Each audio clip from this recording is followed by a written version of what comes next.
How old were you when you realized that everything that God gave you was for you to give it back to him? I mean, really think about it.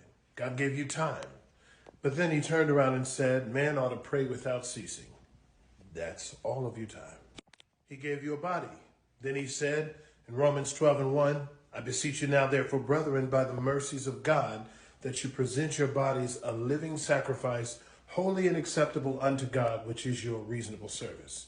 But before that, he made sure you understood what God is expecting in Romans 6:13, where he says, yield not any of your members as instruments unto sin. God wants all of your body. God even jealously desires the breath in your body. He says it in Genesis, my spirit will not contend with man always, for he is mortal or flesh. So let's recap. God wants the body he gave you. He wants the time he gave you. He wants the breath he gave you. What about your children? He wants your children.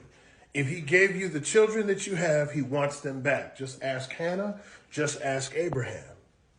Both of those children were expected to be given back to God. Hannah promised, and in the case of Isaac, God required him as a sacrifice from Abraham, although he stopped that from playing out to the fruition. But the point is, God came seeking that which he gave. What is the point? The point is, everything God gave you, he wants it back. But why? The answer to that question is the answer to this question. What shall a man render unto God? You see, when God owns everything and we bring nothing but weakness and need and problems that need his involvement for it to be fixed, what can we offer to God? Well, the only thing we can offer him is what we place value on ourselves.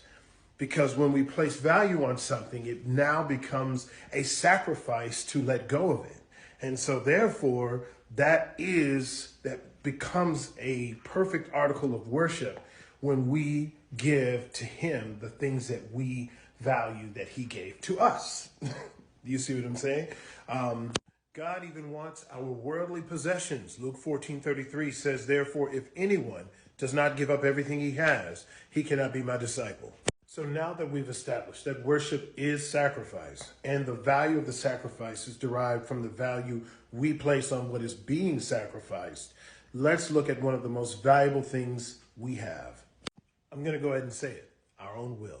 I know it hurts to even consider giving that up, and that makes it all the more valuable as worship unto the Lord. So let us examine our lives and figure out, of all the things God has given us, what can we give back to him?